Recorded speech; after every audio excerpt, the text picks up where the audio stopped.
మంచి కార్యక్రమం చేస్తే చరిత్ర గుర్తుపెట్టుకుంటుందన్నారు సీఎం చంద్రబాబు. సుదీర్ఘ రాజకీయ జీవితంలో అనేక కార్యక్రమాలు చేశానని, జన్మభూమి, ప్రజల వద్దకు పాలన, శ్రమదానం వంటి కార్యక్రమాలు చేపట్టామన్నారు. అలాగే పచ్చదనం, పరిశుభ్రత, నీరు మీరు వంటి అనేక కార్యక్రమాలు నిర్వహించామన్నారు.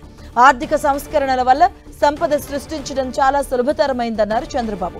పేదరిక నిర్మూలనే ఎన్టీఆర్ సిద్ధాంతమని, పేదలను సంపన్నులను చేయడమే P4 ముఖ్య ఉద్దేశమన్నారు. అయితే సంపద సృష్టించబడతా ఉంది. ఇంకొక పక్కన చూస్తే పేదవాళ్ళ సమస్యల మీద చూశారు. ఇప్పుడే మన కళ్ళ ముందర కనపడ్డారు. ఇంటర్మీడియట్ పాస్ అయింది అమ్మాయి, చిన్నప్పుడే పెళ్లి చేశారు.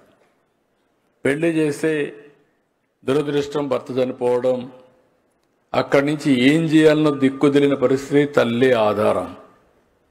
అలాంటి అమ్మాయి చరిత్రలో ఒక మార్పు ఈ P4 ఏదైతే SCL అడాప్ట్ చేసుకొని, ఇది మనందరికీ నమ్మశక్యం కాకపోయినా ఒక ఇంటర్మీడియట్ పాస్ అయిన అమ్మాయిని 2 నెలల్లో ట్రైనింగ్ ఇచ్చి 1 నెలలో ఉద్యోగం ఇప్పించి నెలకు 15-20 వేల రూపాయలు సంపాదించే స్థాయికి తీసుకొచ్చారంటే ఇది వాస్తవం. అది యొక్క P4 యొక్క ఫలితం అని చెప్పి కూడా మీ అందరికీ తెలియజేస్తున్నా.